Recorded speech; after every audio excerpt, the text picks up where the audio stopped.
Hi everyone, this is Nikita and welcome to the channel. Like I promised in the last video, I'm going to make a series of videos wherein I'll cover the important aspects related to setting up of Zoho Books. The first video that I made was on how to import or how do you add items into Zoho Books, especially if you want to add bulk items.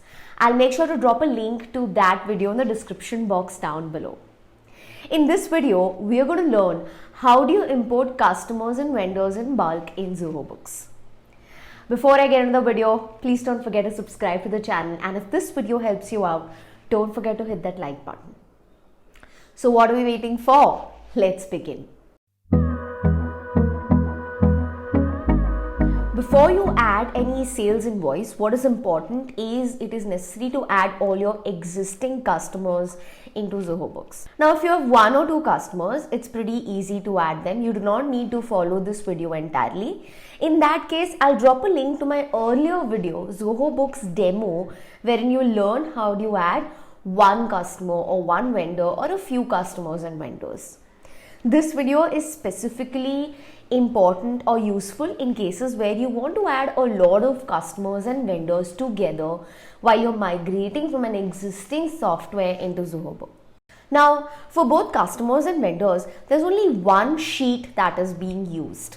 So we are going to use a CSV formatted sheet.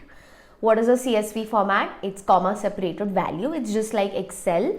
However, there are a few functionalities of Excel which are not available in CSV. But for our purpose, we're going to be using CSV. This sample format, we just fill in all the data in the sample format and then we import the sample format into Zoho Books. So all our customers will get imported in that manner. All our vendors will get imported using that CSV file. So what is important is that you prepare the CSV file with utmost care, avoid making mistakes. So watch this video till the end to know what are the columns to be filled in. Also, I'll be dropping a link to that sample CSV file in the description box down below. You can directly use that sample format, or if you wish to, you can also use the sample format directly as available on Zoho Books. You can download it directly from there. So let's see how do you actually fill in the CSV format so that it can be imported directly into Zoho Books. Now, if you can see on your screen, the first column, it says display name. So whatever you want the display name to be for your customers or vendors, you can put it here. Please note that this format can be used both for customers as well as vendors. So let's say I'm adding myself as a customer. So I'm going to put the display name. Next column, it asks you for the source of supply. Source of supply is directly coming in from the GST law. It represents the state from which you are supplying. So in case of your customers or vendors, you just need to put in the relevant source of supply. If you don't know the first two digits that are need to be entered of the respective state, you just need to go to Zoho Books and say add customer. There you will see there's an option called place of supply. If you just click on the drop down, you will see the different acronyms that are used for the respective states. So let's say in this case, I'm going to use MH for Maharashtra. Okay.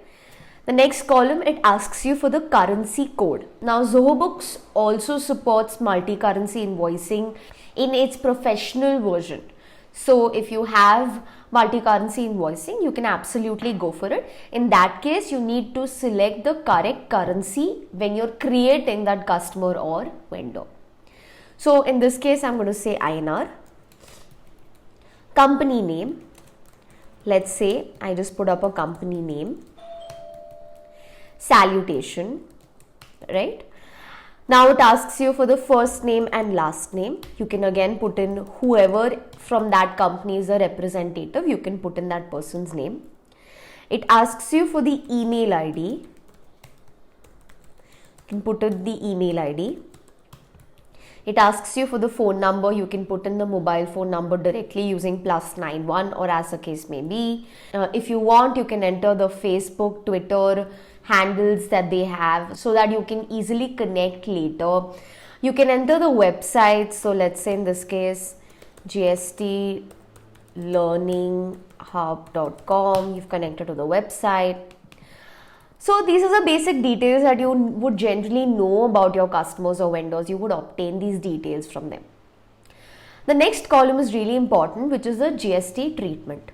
Now, if you are registered under the GST law, you would be required to mention the correct GST treatment in this column. Now, Zoho Books has a predefined format for this column. So let's say in this case, the customer is a registered business. So in that case, I'll just say business underscore registered underscore regular. This is a format which is defined by them, cannot be changed. It has to be used as it is. Then let's say a registered business under composition scheme. So you will say business under registered under composition. Let's say unregistered business. You'll say business underscore unregistered. If that person is a consumer, you will just say consumer. If it's an overseas client, you will say overseas. In this manner, you will define the GST treatment for that client. So let's say in this case, we say business underscore unregistered. So of course, there won't be any GST-IN. If I say business registered, in the next column, I'll have to put the GST number of that business. Then the PAN number, we'll have to put the PAN number of the particular customer. And then you just need to fill in the address. So again, you'll have all these details, which is the state, what is the billing city, what is the country, the billing code. In most cases, the shipping address and the billing address will be the same. So you can just copy paste. However, could be that in cases of some customers, the shipping address is different. So please ensure that you enter the correct shipping and billing address as the case may be. And that's about it. You just have to create the sheet correctly.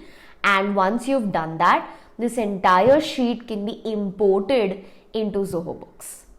Now that we've created the sheet, we'll try and import the sheet into Zoho Books, right? So I'm going to say save. Now all you need to do is go to customers. Under customers, right next to the settings icon, the hamburger icon, you'll see 3 lines. If you click on it, you just need to say import customers, right? Now, the minute you say import customers, it gives you an option to choose a file. You will choose the file that you just created, right? And then you will say next. Now, it will try to map the fields from your CSV file to the fields that are available in Zoho Books. So you can see once everything is mapped correctly or not. Now, in this case, we're using the sheet that is provided by Zoho Books. So mostly everything will be mapped correctly. So all we need to do is say next. The minute we say next, it will show you customers that are ready to be imported, wherein all the details have been mentioned correctly. Below that, you can see number of records that is skipped. Now, in this case, the current plan that we're using in this particular Zoho Books does not support multi-currency invoicing. So it did not let me import that one item wherein there is multi-currency invoicing. So only professional and above plans will support multi-currency invoicing, right? And then it also shows you the unmapped fields. Again, in this case, the person is not GST registered. There are some unmapped fields. And then I say import. The minute I say import, all these customers get directly imported into Zoho Books. I can directly go and raise an invoice now. Why? Because I've already created an item in the last video, and in this video I created the customer. So I have the customer, I have the item, I can create an invoice. Similarly, for purchases, you can do the same thing for vendors. You enter all the details as provided exactly in the same manner for your vendor. And when you go to purchases vendors, you can just say import vendors, and you can import the sheet that you've created for your vendors. In the same manner, it will get imported. And again, now that you've added the item and the vendor, you can also create a purchase invoice. So after this video, we are all ready to create invoices and bill our clients or book purchase bills. If you have any questions for me, please make sure you ask them in the comment section down below, and I'll try my best to answer all of them. My name is Nikita, and I will see you guys in the next one.